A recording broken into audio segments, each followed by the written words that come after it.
Welcome to our program on Kardec Radio. Hello, dear friends. I am Correa, and we are simply delighted to be here, nourishing our souls on Kardec Radio together with everyone in order to study the divine laws that guide the universe. It is truly an honor for us to gather together to understand the constitution of our souls. And tonight, beloved friends, we are blessed to study a question answered by Saint Vincent de Paul through the mediums in Kardec's time. He will give to us a dissertation about the true meaning of charity. So this will, God willing, be a moment that we shall carry with us for immortality as we co-create a pearl of wisdom together. Welcome, dear friends. Let us feel the embrace of the mentors who have lovingly prepared this moment of instruction and service for each and every one of us. And let us prepare ourselves to read question 888. In this question, Kardec asks, what is to be thought of alms giving?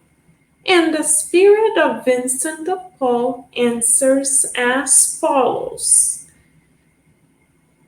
The persons who reduced begging for alms degrades themselves morally and physically to the point of becoming desensitized.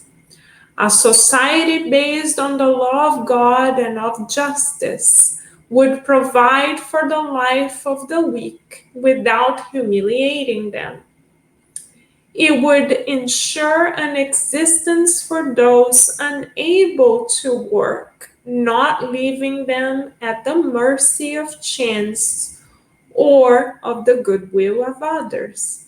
So St. Vincent de Paul reminds us that when we reach the world of regeneration, towards which we are all marching, there will be no need for almsgiving because we will be, as humanity, compassionate to the point where we shall provide services that embrace with dignity the lives of those who have much less than we do. We shall never forget, dear friends, a video that we have seen of a 12-year-old young lady living in a shack in our home country in this incarnation, Brazil, who decided to open a school whereby she would offer the little she knew to the sons and daughters of everyone else in that village. And her dedication to imparting knowledge, to imparting dignity onto other children's minds, though she was embodied in the phase of childhood herself, touched the hearts of so many. The national television in Brazil did a cover news program with her in prime time featuring her story. This is the example of someone who, though being in a circumstance where she had to accept alms from others, she didn't victimize herself. She used the little resources that were given to her to multiply the knowledge, the understanding, the wisdom, the empowering experience of which she partook onto others. This is the true meaning of charity, where we no longer, beloved friends, label brothers and sisters of ours, but rather already foresee them passing their limitations, living in better conditions, and we give of our sweat, of our goodwill, of our vitality on behalf of those brothers and sisters of ours, as the 12-year-old young lady did. Her name was Erica, in the village in Brazil. At the age of 12, she used the little tiny resources offered to her in order to open a school where she could teach basic concepts of language and math and little history onto others.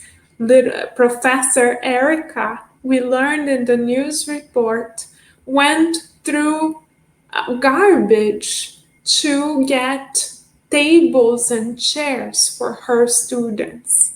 And because she knew how to read and write really well, she also knew how empowering literacy had been for her.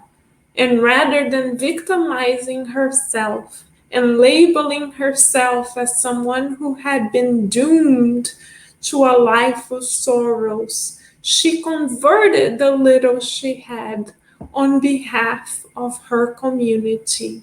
Her story, as we said, touched the hearts of so many that business people in Brazil started donating even more resources to her. And currently, she has a school that is no longer a shack. And she continues to have a growth mindset whereby she envisions herself improving in all her skills, but not for selfish reasons, but rather for the purpose of making herself useful to others. So Kardec is reminding us that one day we will be like Professor Erica and many others who offer of their sweat and tears and of their resources on the benefit of the collective good. So then Kardec asks another question within question 888, a sub-question.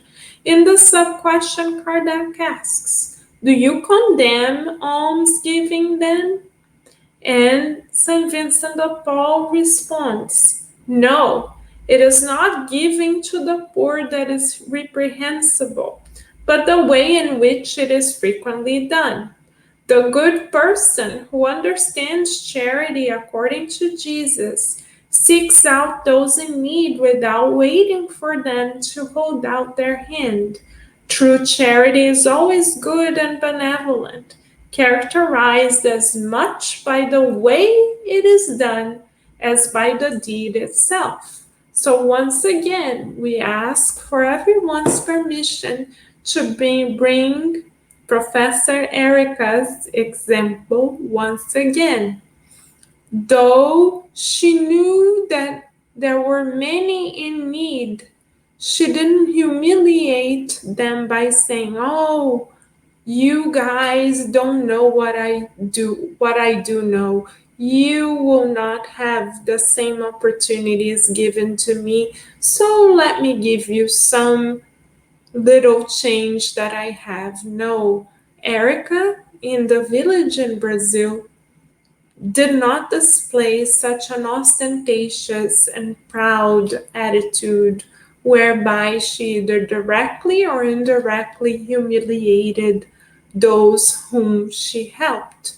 Quite the contrary, in the news report that we watched, we saw Erica at the age of 12 saying to her students, you are capable of doing more than what I do. And we saw her teaching her students to read and write through the practice of affirmations, saying or teaching them to write sentences such as, you are more than what situations you face, or you are not defined by your limitations. You can do everything you wish for. You are capable of achieving your goals. This is an example of someone who works anonymously, tirelessly, with benevolence, meaning goodwill and understanding, and actually loves serving. She doesn't serve in order to be in the cover of a news article or to be the prime piece of a news report. She serves because she feels the calling of the Christ to be useful to others. Dear friends, so this is what St. Vincent de Paul, through the mediums at Kardec's time, are asking us or is asking us to meditate upon. Are we willing to see the relationships which we are called to be a part of as opportunities to serve God, to serve the collective good? Again, St. Vincent de Paul reminds us it is not about what we do, but how we do it. So, when, for instance, we cook breakfast for our family, do we see it as a favor that we are doing to them, that they should be thankful to us? Or do we see it as an opportunity to season that food with a pinch of love and a touch of kindness? Do we see the opportunity of cooking as an opportunity of bonding with our loved ones? Do we feel honored that we have hands that allow us to cook, a mind that allows us to envision a meal, a body that allows us to serve by taking the plates to the table? Do we ever stop to think, dear friends, that God never keeps count of how many breaths that we take or how many steps that we take with the body that was loaned to us? God just gives and gives and gives out of love for us individually and on behalf of the general good. Have we entered this God-centered wavelength or way of thinking and feeling? Where are we in this regard? Have we already begun learning that every act that we accomplish in life is an opportunity to love more? We have here, beloved friends, a card, an affirmation card taken from Paul's letter to the Corinthians, where Paul tells us, let all that you do be done in love. Love is the calling for us. Are we able to complete the most common of our daily tasks, such as making a bed, with love, thanking God that we were given a bed, that we were given a body that allows us to make that bed? Are we honored when we can make the bed of our children, for example? When we have the opportunity to collect their toys? When we know that we are given a perfectly beautiful set of vocal cords that allow us to use our voice as gifts of love to tell others that we love them, not only with words but with actions? This is true charity. We don't need to build a hospital of $1 million to be charitable. God gives us the opportunity to be charitable every day. Charity, beloved friends, according to Spiritism, is love put into action. So let us, in the next 24 hours, beloved friends, meditate upon how we can go about our daily tasks with more love in our hearts. Let us use the thermometer of goodwill to measure the temperature of our love. Let us hope that the temperature of our love goes up and up and up so we can spread it, irradiate it, emanate it like the sun towards everyone around us without necessarily always using words. And when we do use words, we actually mean it. So let us practice waking up with love in our hearts, visualizing the sun that shines, practicing the charity, the true charity of embracing and sustaining us. Let us then make our beds, thanking God for the fact that we have all the resources that we need. Let us say good morning, visualizing rays of light coming out of the divine harps of the vocal cords and embracing those receiving our good morning. Let us eat breakfast, thanking God for the resources we have materially speaking, and also thanking God for the fact that we can nourish ourselves to fulfill God's will on the earth. Let us go about each and every step thinking that this is a step to be done with love, because love is all that there is. This is the exercise for us tonight, dear friends. In that way, our daily life, in its most minute details, will be an act of charity. Our lives will become a hymn of charity in honor of the Creator. This is the proposal for all of us coming from on high. Let all that we do be done with love.